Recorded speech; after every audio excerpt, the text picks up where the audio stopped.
बिस्मिल्लाहिर्रहमानिर्रहीम। अस्सलामुअलैकुम नाज़रीन कराम, नई वीडियो में आपको खुश आमदीद कहते हैं। आज ईद का दूसरा दिन है, आम तातील है, सरकारी छुट्टी है, लेकिन इसके बावजूद आप ट्विटर खोलें तो वहाँ पे एक जश्न का समा है और वहाँ पे बताया जा रहा है कि पाकिस्तान के लिए उम्मीद का नया दरवाज़ा खुल गया।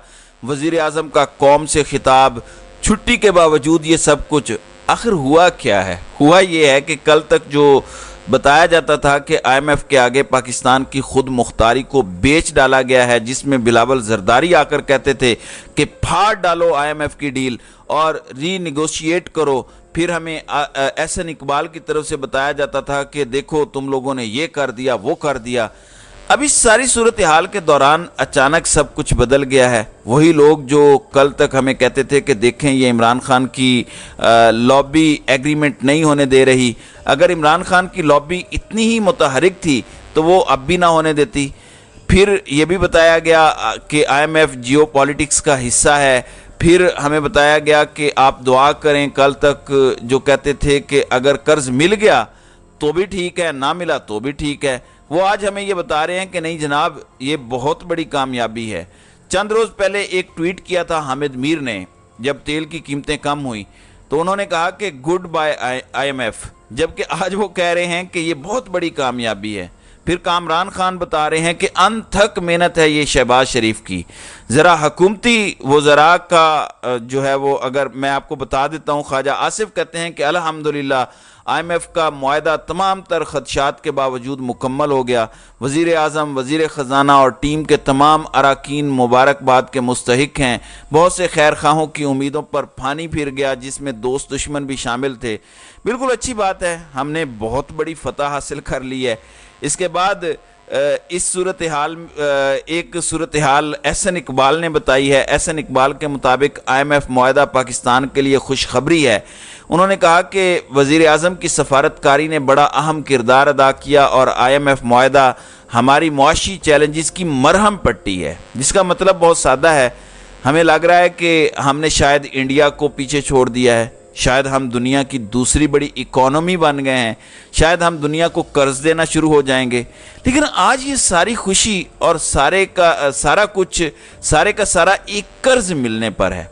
शहबाज शरीफ कह रहे हैं कि IMF कर्ज मिलने से पाकिस्तान को इक्तसादी तरक्की की राह पर लाने में मदद मिलेगी। वज़ीर ख़जाना और इनकी टीम की मेहनत को मैं सराहता हूँ। IMF की MD और उनकी टीम का शुक्रगुजार हूँ। और पाकिस्तान का मीडिया बता रहा है कि बहुत ही खुशी का इजहार वज़ीर आज़म की जानिब से किया गया है। फिर शहबाज शरीफ और इसहाक डार की प्रेस कॉन्फ्रेंस, कौम को एतमाद में लिया जाना, ये सभी वो लोग थे नाज़रीन कराम जो बताते थे कि IMF हमारे साथ ज़्यादती कर रहा है, ये कर रहा है, वो कर रहा है। मगर आज इनका लबो लहजा ही बदल गया है। अब मालूम नहीं है कि ये वज़ीर ख़ारजा की सफारतकारी है जो बताया गया है कि जापान के दौरे पर कल जा रहे हैं और 4 जुलाई तक जापान का दौरा करेंगे, जहां पर उनकी कुछ अहम मुलाकातें होंगी। दूसरी जानिब एक और ख़बर है और वो ख़बर फ़ोन खड़कने से मुताल्लिक है, चूँकि इस वक्त मामलात ऐसे हैं कि इत्तेहादियों के दरमियान भी बहुत सब कुछ अच्छा नहीं है। हर कोई वज़ीर आज़म बनना चाहता है। कोई कह रहा है शहबाज शरीफ इस्टेब्लिशमेंट के लिए बहुत कंफर्टेबल हैं, अगले वज़ीर आज़म के कैंडिडेट भी वही होंगे। कोई कह रहा है कि शहबाज शरीफ क्या पूरी नून लीग के वज़ीर आज़म के उम्मीदवार सिर्फ नवाज शरीफ होंगे। तो ये जो साजिशें हो रही हैं, ये साजिशें कामयाब नहीं होंगी। शहबाज शरीफ ने आज मुख्तलिफ कॉल्स की हैं और ये इत्तेहादी जमातों को की गई हैं। कहा यही जाएगा कि मुबारकबाद के लिए या ईद की खुशी के लिए ये की गई हैं।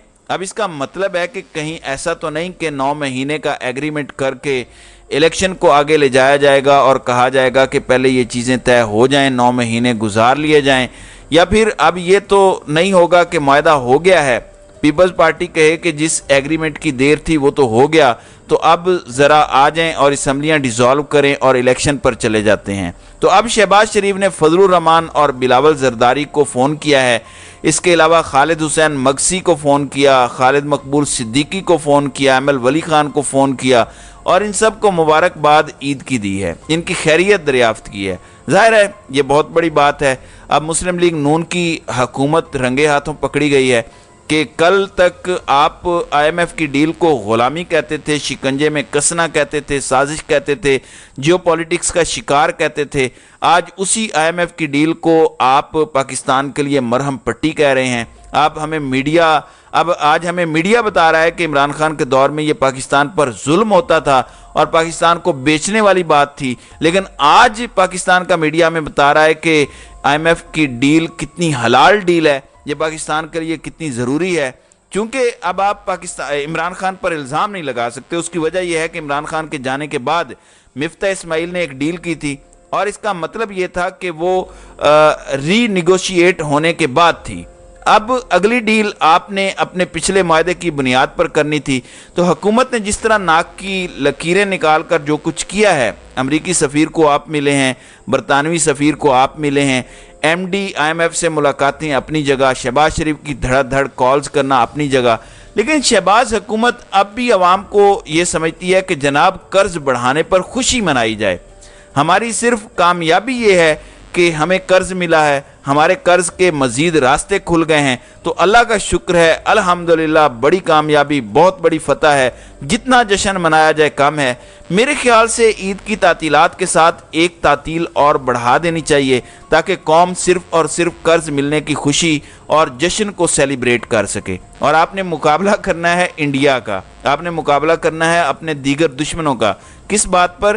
اس بات پر کہ ہمیں $3 ارب کا قرض مل گیا ہے۔ ذرا اندازہ لگائیے کہ انڈین پرائم منسٹر حال ہی میں امریکہ گئے ہوئے تھے اور انڈین پرائم منسٹر نے وہاں پہ انڈین اور امریکن کمپنیوں کے CEOs سے وہ ملاقات کی اور بائیڈن کے ساتھ وہاں بیٹھے رہے، اور ہم کیا کر رہے ہیں؟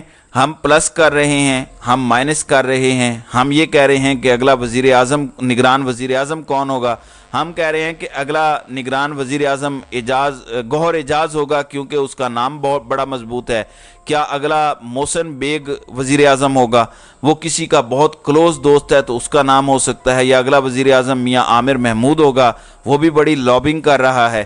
تو بہت سی چیزیں ہیں، ابھی بہت ساری چیزیں، بہت سارے امیدوار آئیں گے، ہم انہی چکروں میں رہیں گے اور ہمارا دشمن ہم سے بہت آگے چلا جائے گا، اور ہم دور سے اس کو اگر ہاتھ بھی ہلانا چاہیں گے تو وہ ہمارا ہاتھ ہلتا نہیں دیکھ پائے گا، ہم اتنے پیچھے رہ جائیں گے۔ تو یہ ہے ہماری حالت جس میں ہمارے بڑوں نے ہمیں ڈال دیا ہے۔ صورتحال ایسی ہو اور بھارتی وزیر اعظم نریندر مودی حصہ نہ ڈالے، یہ ممکن نہیں ہے۔ چند ہفتے پہلے آپ جانتے ہیں کہ پاکستان کے وزیر خارجہ گوا میں ایک SCO سمٹ میں گئے تھے اور اس سمٹ میں بتایا گیا کہ پاکستان نے بہت بڑی فتح حاصل کی ہے۔ میرے خیال سے اس میں جانا بھی چاہیے تھا، اس کی وجہ یہ ہے کہ شنگھائی تعاون تنظیم کا وہ اجلاس تھا، تو وہاں پہ ہمیں اپنا مدعا پیش کرنا چاہیے تھا۔ اب بتایا گیا ہے کہ مودی نے شہباز شریف کو شنگھائی تعاون تنظیم سربراہی اجلاس میں شرکت کی دعوت دے دی ہے، لیکن شہباز شریف انڈیا ٹریول نہیں کریں گے۔ یہ بھی بتایا گیا ہے کہ 4 جولائی کو یہ اجلاس ہے اور 4 جولائی کو بذریعہ ویڈیو لنک پاکستان اس اجلاس میں شریک ہوگا۔ حالانکہ یہ بلاول زرداری بھی ہو سکتے تھے، لیکن بلاول زرداری وہاں جاتے تو پورا وفد اور مرتضیٰ سولنگی کی اس طرح سے گوا کے بیچ پر کھڑے ہو کر اپنی فوٹوز بناتے اور اپلوڈ نہ کرتے تو یہ موقع رہ جاتا، اس لیے یہ بہت زیادہ تھا۔ اب میں آپ کو جاتے جاتے ناظرین کرام ایک لطیفہ سنانا چاہتا ہوں، اور یہ پاکستان کے اندر ہی ہوتا ہے کہ عدالت یا چیف جسٹس، ظاہر ہے کہ ان پر لوگوں کو امید ہوتی ہے۔ چند دن پہلے عمران خان کے گن گانے والے فیاض الحسن کا یہ کہنا ہے کہ موجودہ چیف جسٹس عدالتی نظام پر سوالیہ نشان ہیں۔ یہ وہ صاحب ہیں جو اس وقت استحکام پاکستان پارٹی کے ممبر ہیں اور ایک پھل جڑی سے زیادہ ان کی کوئی حیثیت اور اوقات نہیں ہے۔ جس طرح جگت باز یا تھڑے باز قسم کے لوگ ہوتے ہیں، اور ایسے لوگ ہر جماعت کو چاہیے بھی ہوتے ہیں، تو میرے خیال سے رینٹ جگت باز کو عدالتی نظام پر کامنٹس نہیں کرنے چاہیے۔ تو ناظرین کرام، آپ کی اس ویڈیو کے حوالے سے کیا رائے ہے؟ آپ اپنی رائے کا اظہار کامنٹ سیکشن میں ضرور کیجیے گا۔